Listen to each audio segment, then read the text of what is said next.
We also caution against several severe weather and potential incidents. Last week we registered a number of incidents arising from harsh weather patterns. We are currently experiencing constant rains that have sparked floodings in several areas or parts of the country. On 24th November, we picked remains of a male adult whose identity we could not establish, whom we found floating on River Mpologoma at around 1400 hours in Buyemba A village, Liama Town Council in Budaka district. We suspect the body could have been swept by a flood. We conveyed the body to the city mortuary. Then the next day, we picked remains of one Julius Semambo in Nabweru, southward, Nansana municipality in Wakiso. We found the body floating on stagnant water in an abandoned house in Rubiji wetland.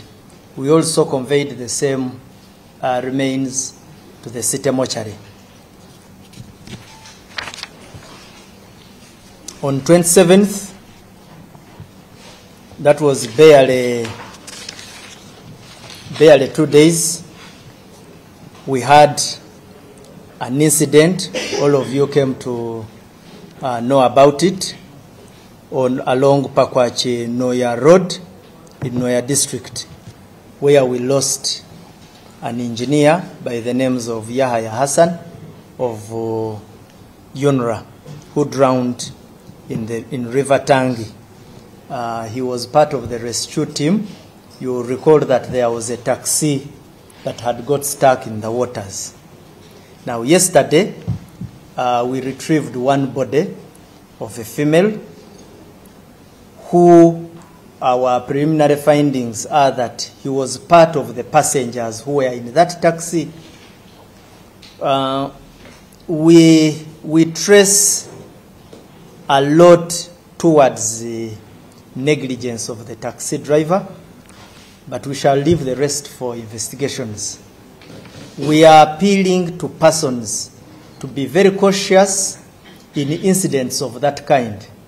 You can see that there is water flowing, and then you drive and attempt to cross with a taxi in a manner that you saw along River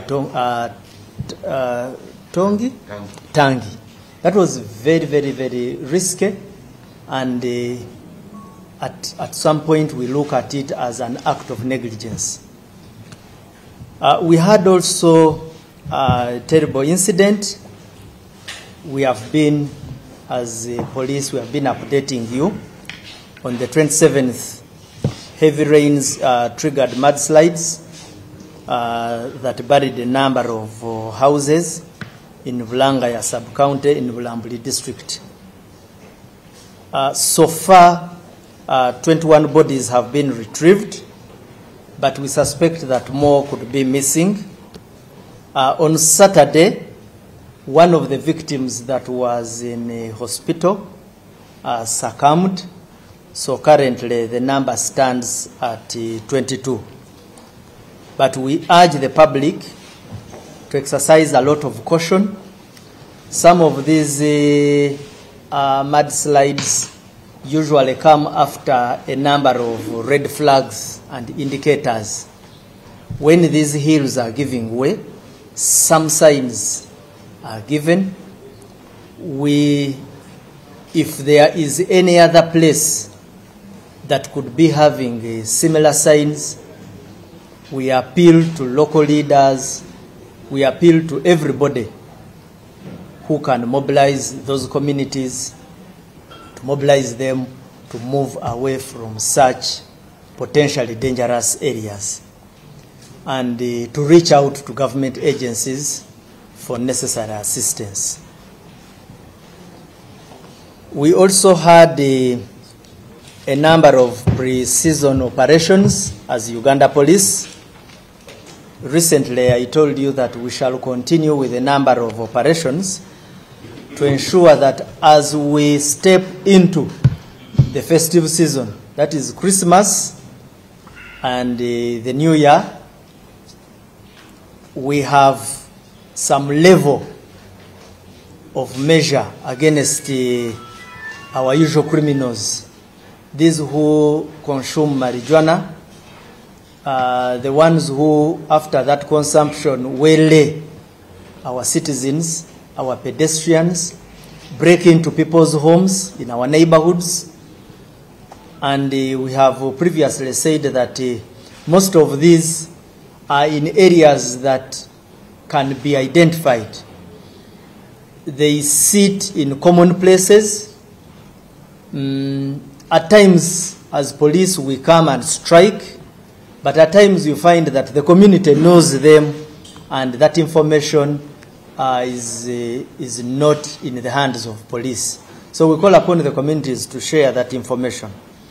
On 29th November, between 2100 hours and 2 a.m., police and its sister agencies stormed the areas of Chireku. We have done intensive work in this area. So this time we went to Chireku again, we went to Kakajo zone, we went to Chirinya and Mbalwa, and generally in the areas of Namugongo, that is the Chira municipality. We netted 38 whom the usual items that are found with them, marijuana. So they had marijuana, they had breaking implements. So those ones, we are taking them to court. We want to keep them away where possible, keep them away until when we have a safe festive season.